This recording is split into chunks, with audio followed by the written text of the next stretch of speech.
I'm so pleased to introduce Lisa Carmen Wang. Thank you so much for coming on today with Rise. Thank you. I'm excited to be here. How are you? I am amazing. So, what part of the world are you in? I am currently in Miami. I actually just moved here after a decade of living in New York and loving the change of pace, the more amount of space that I have available to me, the sun. I love Miami. It's gorgeous there. The weather, the vibe, the food, you can't go wrong. So, you are the founder of Bad Bitch Empire, and we're going to talk about that and what that means. But I have to ask, how did you make this leap from gymnastics into what you are doing now? Yeah, so I was a gymnast for a decade of my life. I started when I was 9 years old. And when I was 9 years old, I said to myself, I am going to the Olympics. And I had no reason to believe that because I certainly was not the most talented girl on the team.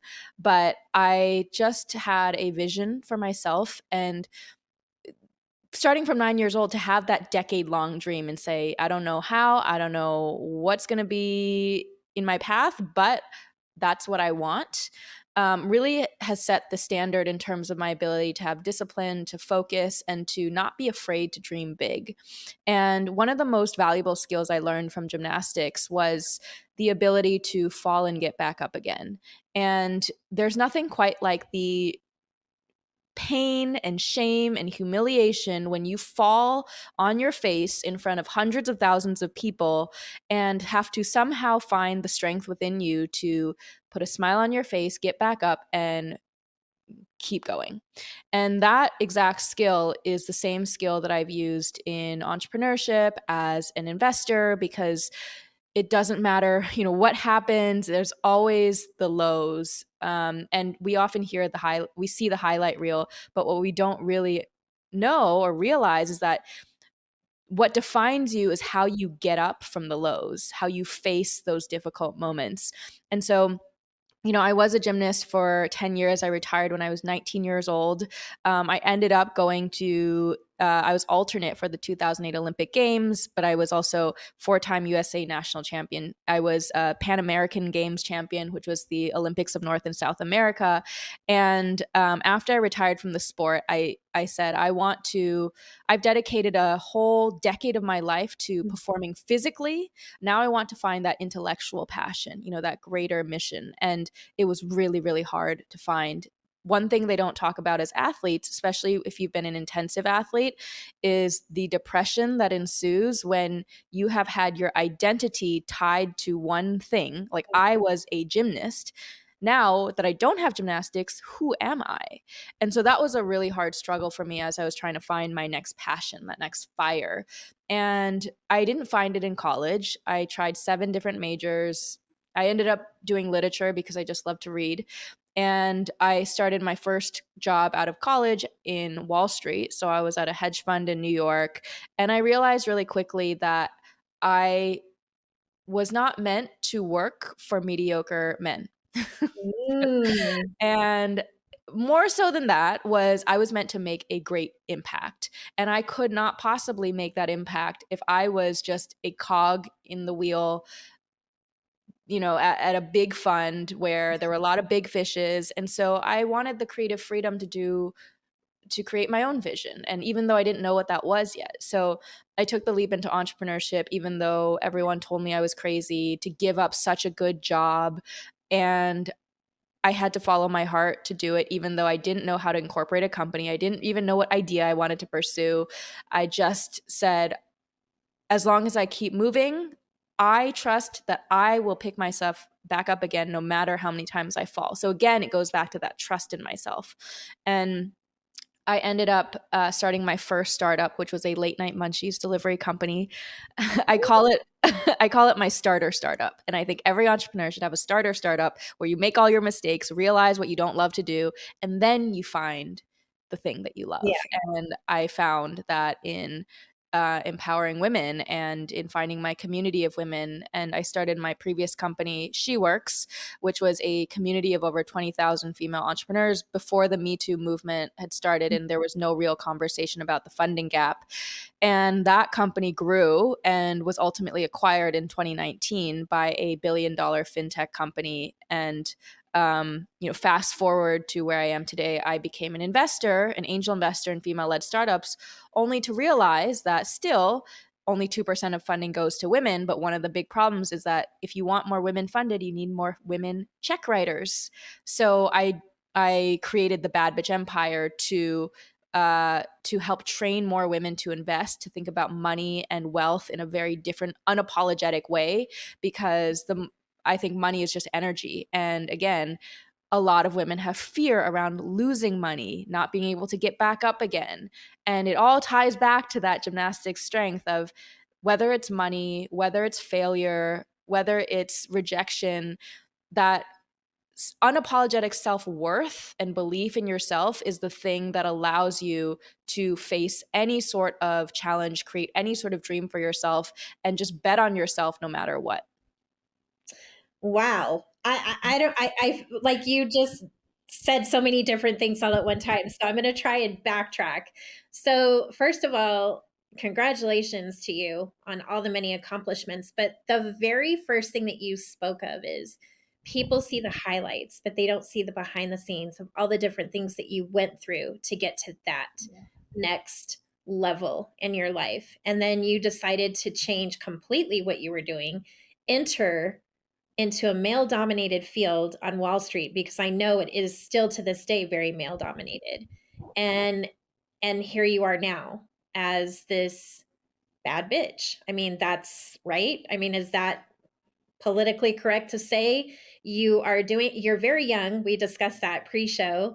And I was very shocked by your age, because I told you earlier you look so young, and then you revealed your true age, but you're still young and you've done all these different things and you're continuing to do so. And lastly, you're right. If women are not creating the space and writing the checks, it won't change. So those are some major things for those who are watching and listening today. You just dropped some heavy nuggets for sure. So with that said, what do you think, besides, because it goes back to women always doubt themselves in terms of, I don't have the education, I don't have the funding, I don't have the connections. What do you say to those women who want to do something so big, but they don't know where to start? Where do they start? So, a big part of what I teach, and this is also in my book, The Bad Bitch Business Bible, that's just coming out, is really around breaking free of good girl brainwashing. And good girl brainwashing are all the societal and media messages that train women to stay small, subordinate, and silent. And it trains us to diminish ourselves for the sake of other people's comfort. It trains us to be afraid of failure so that we don't dream big and that we end up working for other people's dreams for mediocre pay. And it trains us to settle for a life that is less than our greatest potential because we feel afraid to be our biggest, boldest, most unapologetic bad bitch selves. And I would first ask a woman who is perhaps doubting herself, what are the repetitive thought patterns in your head that continue to show up that tell you you are not worth it? So, a lot of those thought patterns, for example, tend to be, I'm not ready yet. I'm Mhm. not deserving. I'm not X enough. I'm not smart enough, courageous enough, brave enough, prepared enough. Whatever that enough is for you, there's a lack of enoughness. I can't be too selfish. I can't be too greedy. I can't be perceived as self promotional. Mhm. All of these thought patterns are effectively self sabotaging. And they are anchored on other people's opinions of you. Because if you even think about this, it's, I don't want to seem selfish. I don't want to seem greedy. Well, to who? Right? To Like, who is it that's telling you that? If you know that you're not greedy, and you know that you are a really generous, kind, impact driven woman, then why would you be afraid that other people would think that about you? And also, so what if they think that about you if you know you're doing the right thing?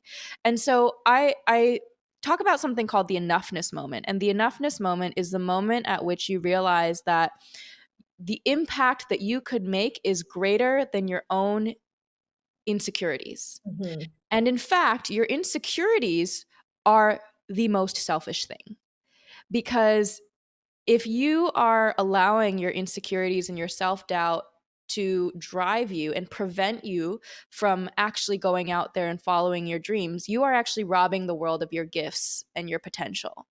And so if you think about, if you genuinely believe that your work is here to help others, or that you're meant to create something to inspire or empower, then yeah, you're really doing a disservice to the world by keeping it to yourself and being mired in these like really selfish insecurities and selfish doubts of yourself. And I like to also think about it as like, imagine you are your own best friend, you are your own best hype woman, right? You would never tell your best friend that you genuinely care for, actually, I don't think you're good enough to go for your dreams, so maybe you Right. should just go sit over in that corner and pout. Like, you would absolutely champion her. So you have to start seeing yourself as your own best friend and not your own worst enemy. So let's talk about Web3. Uh, so I know that you think and say and believe, and I wholeheartedly agree with this, that women need to take a seat at the table in the world of Web3. And I was wondering if you could share why you think that, believe that, and share that, and speak of that, and what does that even mean? A lot of people don't even understand what Web3 is anymore. Yeah, I mean, Web3 is very convoluted now with crypto bros. Mhm, And I do want to make a differentiation that Web3 is not just crypto, mhm, because crypto is a lot of the scamming, the fraud, and the inflated prices of shit coins, as they call them. And what Web3 really is a new kind of infrastructure that is decentralized, meaning that they are trying to remove the middleman. mhm, um, and usually in our current institution, we have middlemen, which are these big central banks, right, who take a transaction fee every time we make a transaction, and it profits the small group of wealthy men at the top. And so the whole desire of Web3 and decentralized blockchain technology is to create transparency, is to remove the necessity of a middleman, because we have a blockchain, a accounting ledger that mhm. can allow us to see transactions very clearly. And so, what this really is at a high level, without getting into the technical details, is you use the internet every day. You don't understand the code and the back end of how things are being transmitted across the internet, but you are using the internet, and that is considered Web two, the current world in which we live. We have the Googles of the world who are taking all of our data, right? So they are that middleman who are still centralizing things. And Facebook, Meta, which is still taking all of our data. That's a very Web 2 way of doing it. There's one central big company.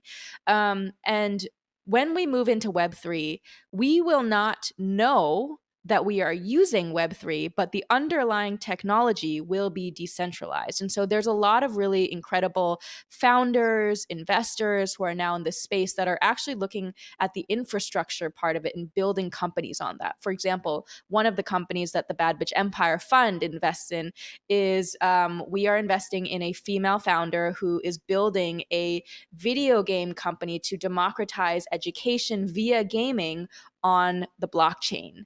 And so, from the user perspective, they don't know that they are on Web3. They just are playing with it. And so imagine like Canva, where we use the designs, and that is built on the blockchain, for example. That's an example you wouldn't know as a user. So the reason why it's important for women to be a part of it and to build on this and to really start investing in this space is that this is the next wave of innovation.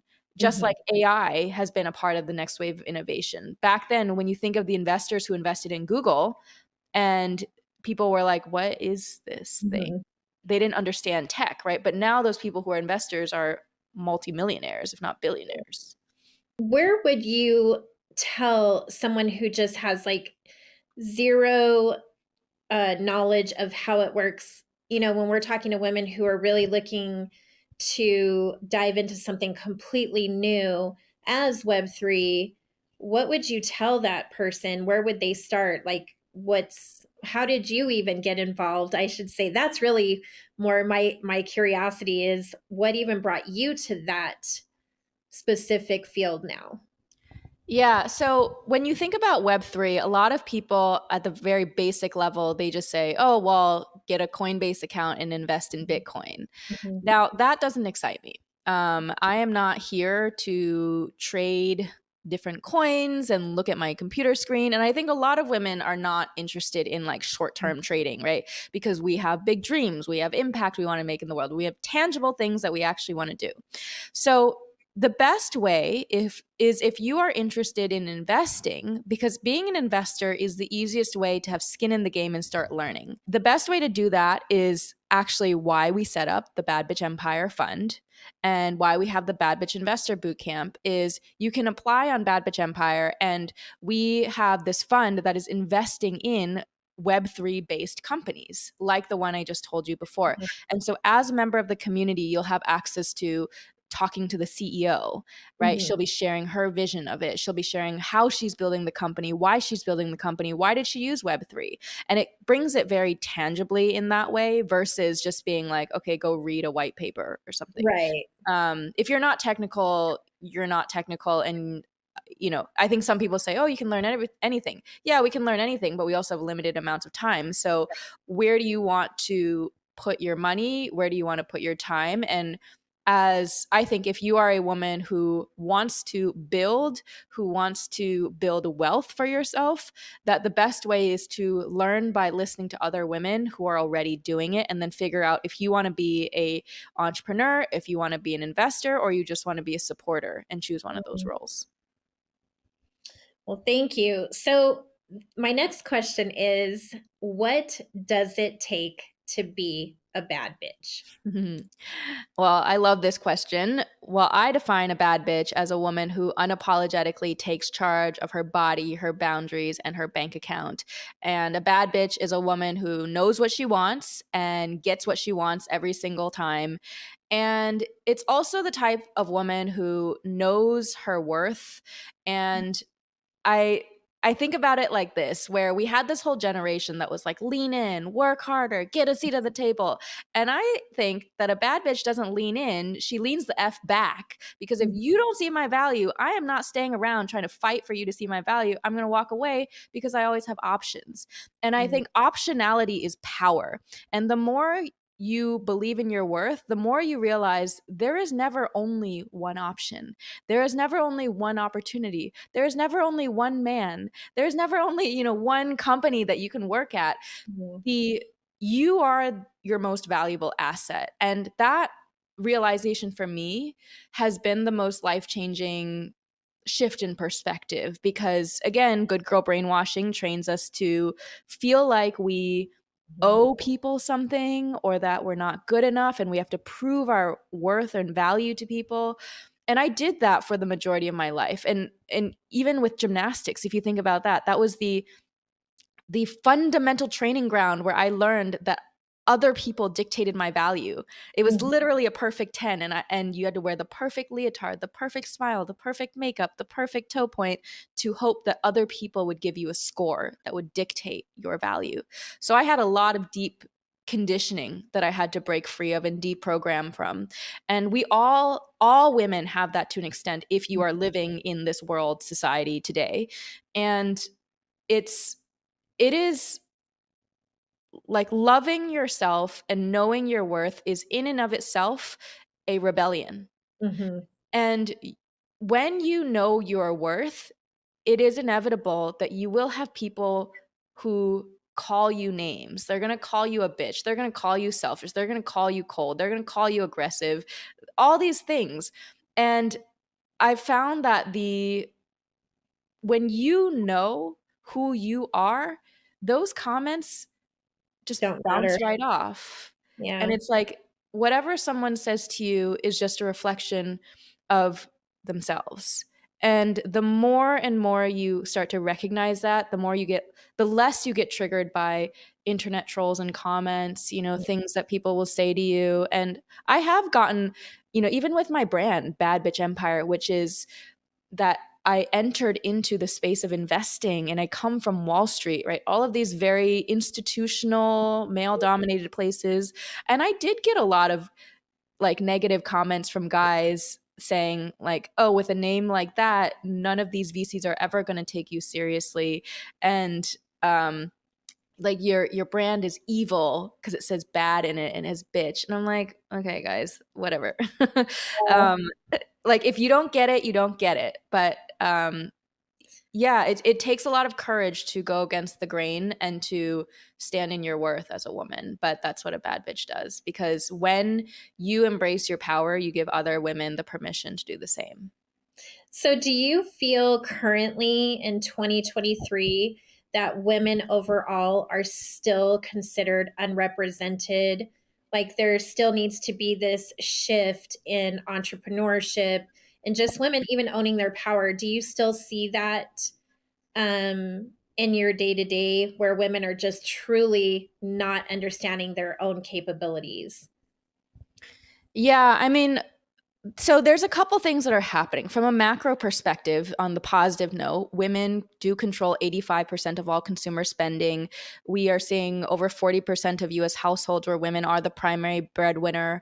Women do control 70% of household financial decisions. So it's that soft power. Mhm. Because at the end of the day, she's the one who's like, okay, we're going to buy this.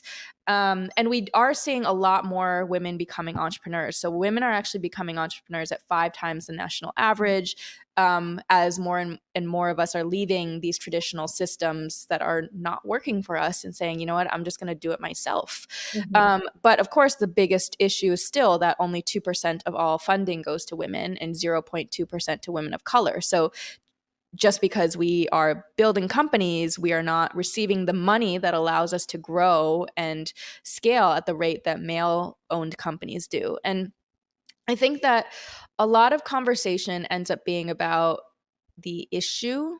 Mhm. Like, we know that women are struggling to get funding. And the proposed solutions, I think, are very surface level. Mhm. Like we just need we need more female founders. We need to educate them more.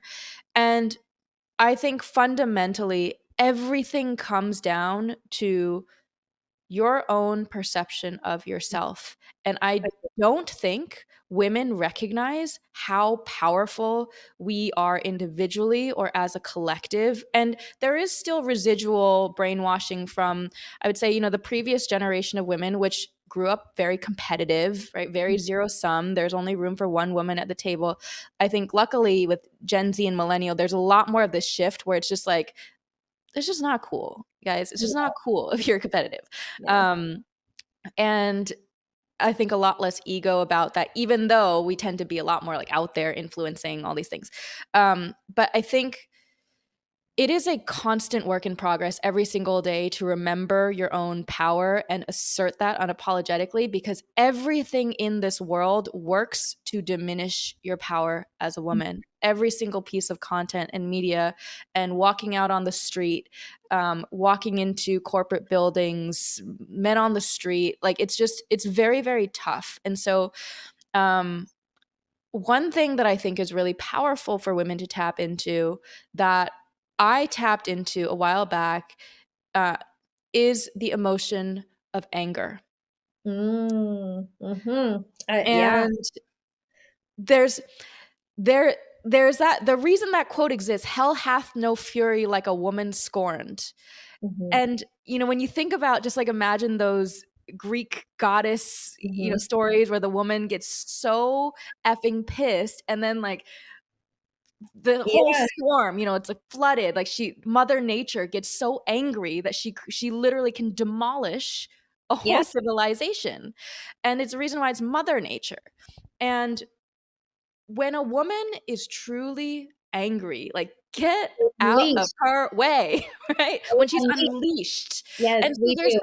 we are not unleashed, right? We are still in this, especially now, we feel watched. You have to be a certain type of woman on LinkedIn, you have to be appropriate on Instagram, you have to, and then we look down upon women who show their sexuality, who show their emotion. Like, if you Yeah. show your sexuality, you're a slut. If you show your strength and anger, you're a bitch. It's like all of these words are weaponizing our power against us. And that's part of why I chose the word bitch, because language has weight. And so bitch effectively connotates a woman who has strong opinions, stands her boundaries, is unwilling to take bullshit, and is aggressive with what she wants. And Mhm. that's a powerful woman, but then you use the word bitch to weaponize her power against her. And now you have all these women who are afraid of being called bitches, who say, is it okay? Like, am I allowed to say bad bitch? I'm like, yeah, you're allowed to say whatever you are. Yeah, If you're not hurting someone, yeah. then it doesn't matter because you're doing it to empower. And so it takes a lot, it takes a lot of courage to be angry. And for women to finally, and I write about this in my book, it's like wake up at how ridiculous it is that we are 50% of the population, and of the $107 trillion of assets under management, women manage 1%. And it's almost like we've gotten numb to these statistics that we're like, oh yeah, that's just how it is. We just get 2% of funding. We just manage like 1% of the hundreds of trillions of dollars in the system. And it is going to take sort of this collective waking up and Mhm. unleashing. And I really hope, with my book, The Bad Bitch Business Bible, and with what I'm building in the Bad Bitch Empire over this next year, that there is going to be that opportunity for women to have that space to feel the full range of emotions that women can feel, that is going to unleash our power in a way that the world has never seen before. I was always told, try harder than her, do better than her. But in my heart of hearts, I always believed we should be on the same team. We should be working together. We should be that collective, collaborative field. It's just something that I've always carried with me. But I'm not the rule of thumb for all women in that generation. And so then you have what you talk about, the millennials mixed with like my generation, and it's like they don't know what to do. Like we work with hundreds of thousands of women on a daily basis, and they're coaches, they're in finance, they're in all these different things, but as soon as they hear, "Oh, you're in that business too," it's like their guard goes up. They don't want to share, they don't want to mastermind together, and I'm like, why wouldn't you want to collaborate? Why wouldn't you want to focus and build a bigger empire for all women to be a part of that? That's, and it comes from that mentality that you're talking about, of that competition. So I'm saying ditch the competition. If you want to compete, compete with yourself. That's what I think. Wake up the next day and do something more than you did the day before for you, because at the end of the day, all of this is for us. Whatever we do, whatever you do, it starts here. It starts with us first, and then, like you said, you're paying it forward. You're releasing these gifts to the world to help other women. So I love it. I'm like hyped up right now. I feel like I just I had boot camp with you. So let's talk about that. So Bad Bitch Empire. Um, when did you form? So it was officially incorporated in 2022, but I think that the reality is it's been a lifetime of work. I feel like this is my lifelong mission, and it's, if it hadn't been this brand, it was another brand. But I think that the I remember the first day that I launched Bad Bitch Empire into the world, and it was during the Bitcoin conference, and we had our big launch party, and there was a headline that said Bad Bitch Empire crashes the crypto boys club and launches at the Bitcoin conference. Oh, And I remember how scared I was to officially announce it, because I thought, what are people going to think about me? Are they going to think this is off brand? Like I spent so long being a nice, a nice, polite woman who is very educated and well spoken. And now I'm going to come out with this like bad bitch empire brand. and I definitely had people say to me, like, oh, when you put that out on Instagram, like, I thought that was so not you. And it is I mean, it's the tagline is unapologetic worth and wealth for women. And we are a global investment collective and platform helping women. Our goal is to get at least 1 million women investing in the next $1 billion companies together, and to train women on their relationship to self, their relationship to money, getting them to invest in companies that actually align with their values, in more female founders.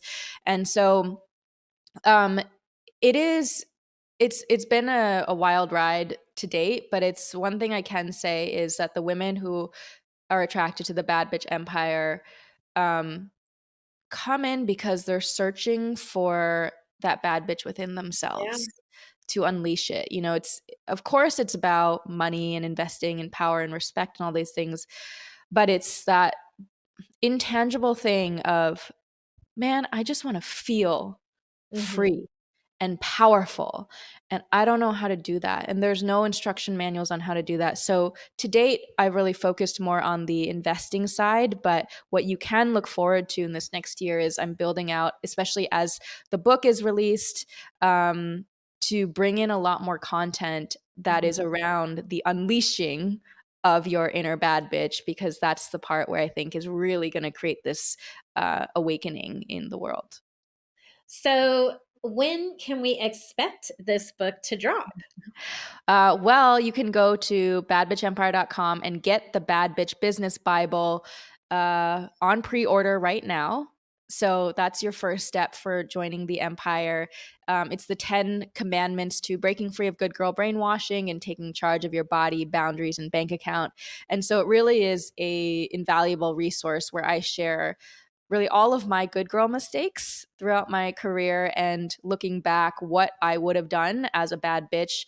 I share case studies from my coaching clients and just no bullshit tactics on how to deal with everything from negotiations to inappropriate mentors to how to take up space when you're diminished, or mansplainers, manterrupters, bropropriators, and um and then of course how to think about your money and make your first investment, how to think about like a lot of the kind of initial knowledge around becoming an angel investor, becoming a venture capitalist. These Mhm. days every woman will have the opportunity to make investments into companies and leaders that she cares about, and it talks about your innate strengths as a female investor as well. So go to badbitchempire.com and you can find it on Amazon, Barnes and Noble, Bookshop, if you go to Bookshop, you can get a discount for supporting local bookstores.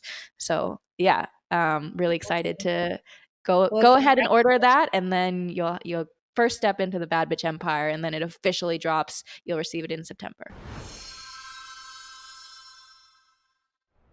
When you are going through all these different things, and everything is so exciting, it's grand, your dreams are becoming a reality. um how do you take care of you? What is some of the forms of self-love and self-care that you do, because you are a busy woman? So what does that look like for you? Yeah, well, my one thing that I do on a consistent basis is I work out every day. And I have begun to subscribe to the idea of being 1% better every day, because I have noticed that, I've achieved a lot and I set big goals for myself, and I have been trained, as many of us have been trained, to anchor on the outcomes. I've Mhm. also had experiences where the outcome that I desired did not happen, and how soul crushing that can be, especially if you anchor your self-worth on that and all of your effort, and then you say, oh, if I didn't achieve that, well, it was all worth nothing. And I I think it's really learning how to love the process and learn the process of getting better. And so of course, I want a lot of things still. Like, I want our Bad Bitch Empire fund to be really successful. I want the book to be really successful. I want all of these things, but I know that those things aren't the thing that ultimately will make me the happiest. And so I work out, try to eat healthy. I have my smoothies every day. I do love going out to eat at nice restaurants. That is how I spoil myself. I don't spend a lot of money on like any like clothes or all that much stuff. Like, I have my capsule wardrobe, which made me really happy to have a routine. But I love being taken out to nice restaurants, nice cocktails, and that is how I treat myself, and have like a really, really good. I love it. I love it. Well, I want to say thank you for coming on Rise today and sharing your knowledge and just the experiences that you have gone through.